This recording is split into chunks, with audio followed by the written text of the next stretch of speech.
Hello friends, இந்த ஹெல்தியான தோசை நான் எப்படி சுட்டுறான்னு பார்த்துடலாமா? வாங்க பார்க்கலாம். அதுக்கு முதல்ல கிரைண்டர் கப்பில் மாவு எடுத்துருக்கேன். இது வந்து ஆல் பர்பஸ் ஃப்ளார் தான். எங்களுக்கு தேவையான அளவு எடுத்துட்டு உப்பும் கொஞ்சம் போட்டுட்டு தண்ணி விட்டு தோசை மாப்பதத்துக்கு அடிச்சு எடுக்க வேண்டியதான். கிரைண்டரில் எடுத்து ஒரு கிண்ணத்துக்கு ஊற்றி வச்சாச்சு.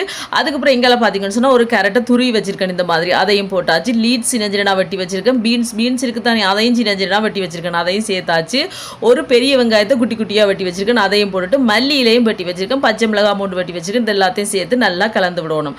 அதுக்கப்புறம் பார்த்தீங்கன்னு சொன்னால் கட்டத்தூள் ஒரு கொஞ்சம் அது போட்டால் கொஞ்சம் நல்லா இருக்கும். மாதிரி கொஞ்சமாக மஞ்சள் தூளும் சேர்த்து நல்லா கரைச்சி எடுத்தோம்னா இப்போ ரெடி, தோசைமா ரெடி. இங்கெல்லாம் தோசை கல்லை வச்சாச்சா கொஞ்சமாக நல்லெண்ணெய் விட்டு நல்லா வடிவாக தேய்ச்சி விட்டுட்டு அதுக்கப்புறம் கொஞ்சம் கொஞ்சமாக ஊற்றி சுட வேண்டியதான். இதை வந்து தோசை மாதிரி பரப்பி ஊற்ற தேவையில்லை. இது வந்து இந்த மாதிரி தான் கொஞ்சம் மொத்தமாக இப்படி ஊற்றிட்டு ரெண்டு பக்கமும் நல்லா வடிவாக வேக வச்சு எடுத்தோம்னா சூப்பரான ஹெல்தியான தோசை ரெடி. இதுக்கு நான் சூப்பராக ஒரு கட்டை சம்பளம் வரைச்சி சாப்பிட்டேன் ஃப்ரெண்ட்ஸ். வேறு லெவல் டேஸ்ட்டாக இருக்குது. நீங்களும் செய்து பாருங்கள். வீடியோ பிடிச்சிருந்தா மறக்காம சேனலை சப்ஸ்கிரைப் பண்ணுங்கள்.